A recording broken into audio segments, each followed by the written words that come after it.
अस्सलाम वालेकुम नाज़रीन, मैं हूं शराज और आप तमाम देखने और सुनने वालों को अस्सलाम वालेकुम। दोस्तों, पाकिस्तान और भारत का तवील जंग में उलझने का खदशा है। अमेरिकी इंटेलिजेंस रिपोर्ट। अमेरिकी इंटेलिजेंस रिपोर्ट में जनूबी एशिया में मुमकिन जंग के खदशात से खबरदार करते हुए कहा गया है कि पाकिस्तान और भारत तवील जंग में उलझ सकते हैं, जो दोनों में से कोई फरीक नहीं चाहता। नाज़रीन मोहतरम, ये जायज़ा हर 4 बरस बाद पेश की जाने वाली अमेरिकी हुकूमत की नेशनल इंटेलिजेंस काउंसिल की ग्लोबल ट्रेंड रिपोर्ट में शामिल किया गया है, जो वाशिंगटन में जारी की गई है। दोस्तों, अमेरिकी इंटेलिजेंस की जानिब से जारी होने वाली इस रिपोर्ट में मुस्तकबिल, करीब और बड़ी दोनों पर तवज्जो मरकूज़ की गई है और ये पॉलिसी सालों को आइंदा 5 से 20 सालों में दुनिया की मुमकिन क़ुव्वतों के हवाले से पेशगोई करने में मदद फराहम करती है। दोस्तों, रिपोर्ट में खबरदार किया गया है कि भारत और पाकिस्तान बड़े पैमाने पर जंग में उलझ सकते हैं, जो कोई भी फरीक नहीं चाहता। नाज़रीन मोहतरम, ख़ास तौर पर एक ऐसे दहशतगर्द हमले के बाद जिसे भारतीय हुकूमत अहम करार देती है। रिपोर्ट में कहा गया है कि कुछ अस्करियत पसंद तंजीमों की जानिब से हमले करने की सलाहियत के बायस ऐसे हमले पर नई दिल्ली की जानिब से इस्लामाबाद के खिलाफ जवाबी कार्रवाई का अज़म और पाकिस्तान का अपने दिफा का अज़म आइंदा 5 बरसों में बरकरार रह सकता है या मज़ीद बढ़ सकता है। दोस्तों, रिपोर्ट में कहा गया कि दोनों हुकूमतों के गलत अंदाजे में इस तनाज़े में खराबी का सबब बन सकते हैं, जिसे ऐसी सतह तक महदूद रखा गया है जिसे हर फरीक समझता है कि वो इससे निपटने में कामयाब रहेगा।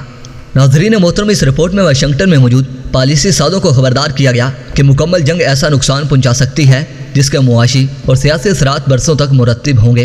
रिपोर्ट में निशानदेही की गई कि अफगानिस्तान में अमरीकी पॉलिसी और पड़ोसी ममालिक पर इसके असरात जनूबी एशिया की कलीदी गैर यकीनी सूरत हाल में सर फहरिस्त हैं। दोस्तों, रिपोर्ट में कहा गया कि अगले साल में अफगानिस्तान में किए जाने वाले अमरीकी इक़दामात के पूरे खित्ते बिलखसूस पाकिस्तान और भारत पर नुमायां नताइज मुरतब होंगे। दोस्तों, रिपोर्ट में कहा गया कि ये एक सच है कि अगर अफगानिस्तान में सिक्योरिटी खला पैदा होता है तो इसके नतीजे में तालिबान और इसके अफगान मुखालिफिन के माबैन खाना जंगी, इलाकाई दहशतगर्दी नेटवर्क या बैरून मुल्क जराइम पेशा अनासर इस खित्ते का रुख कर सकते हैं। रिपोर्ट में पेशगोई की गई कि इसके नतीजे में पाकिस्तान के मगरबी हिस्से में सियासी तनाव और तनाज़ात बढ़ जाएंगे, जो इस्लामाबाद और नई दिल्ली में सरहद जंग से मुतल्लिक दरीना फैसलों को तक़वियत बख्शेंगे और दोनों ममालिक के दरमियान दुश्मनी को मज़ीद हवा देंगे। नाज़रीन मोहतरम, दस्तावेज़ में कहा गया कि अमेरिका के खित्ते से अचानक इनखला से शायद ये खदशात बढ़ जाएंगे कि अमेरिका जनूबी एशिया में दिलचस्पी खो देगा। दोस्तों, अमेरिकी इंटेलिजेंस ने अंदाज़ा लगाया है कि भारत और चाइना भी इस तनाज़े की जानिब जा सकते हैं जिसकी ख्वाहिश कोई हुकूमत नहीं रखती। दोस्तों, ख़ास तौर पर अगर मुतनाज़ सरहद के अहम हिस्से पर फ़ौजें तेज़ी से किसी तनाज़े में एक दूसरे को चैलेंज करती हैं तो इससे ख़तरा लाहक हो सकता है, तो इससे ख़तरा बढ़ सकता है और ये खतरा जंग की जानिब जाएगा। नाज़रीन मोहतरम, वीडियो पसंद आने की सूरत में वीडियो को लाइक कीजिए और दोस्तों से शेयर कीजिए और कमेंट सेक्शन में पाक फौज जिंदाबाद, पाक आर्मी पाइंदाबाद और अपने गुमनाम मीरस के नाम नारा ज़रूर कमेंट कीजिएगा। नाज़रीन मोहतरम, इसके साथ ही इजाज़त चाहूँगा। अपना और अपने अपनों का ढेर सारा ख्याल रखिए। अल्लाह निगहबान।